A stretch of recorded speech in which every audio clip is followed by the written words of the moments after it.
Hi there! You must be wondering, how is the rest of the world handling this pandemic? Well, lucky for you, today I will show you the implementations of a top-down approach in Taiwan for the handling of the pandemic. This is Taiwan, the closest country to the mainland China. According to Johns Hopkins University, Taiwan was predicted to have the most cases due to its heavy traffic between Taiwan and China for travel, school, and work. As for now, Taiwan has only 1,000 cases and less than 20 deaths. Back on December 31st, 2019, Taiwan had already informed WHO concerning the virus that could potentially be transmitted human to human. This information did not receive any response from the WHO since Taiwan was not a part of the WHO. In analyzing this top-down approach, there are 4 questions that must be answered. First is, why is this considered as a top-down approach? Second is, why did they use this approach? The third is the implementation of the approach itself. And the fourth is the outcome of this policy.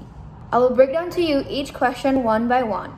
So answering the first question is, why is this considered as a top-down approach and why did Taiwan choose this approach?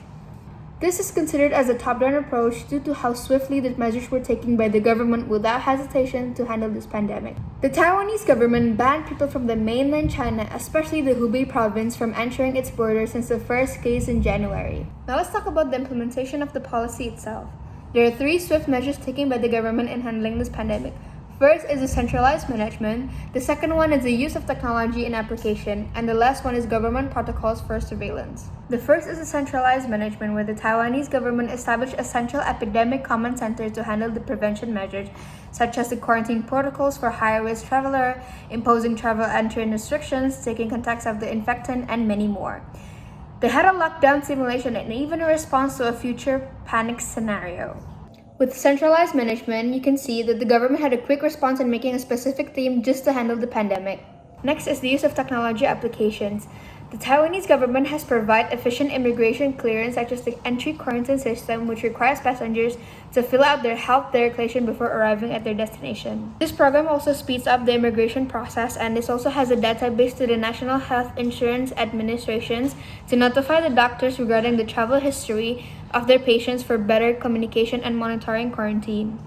For those who are undergoing a home quarantine, they are monitored by a system described as a digital fence.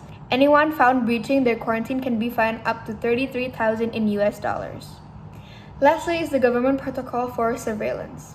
So here is a summary of how the government carries out the 3 quarantine policies. As you can see, there are different processes quarantine for different individuals. It is divided into 3.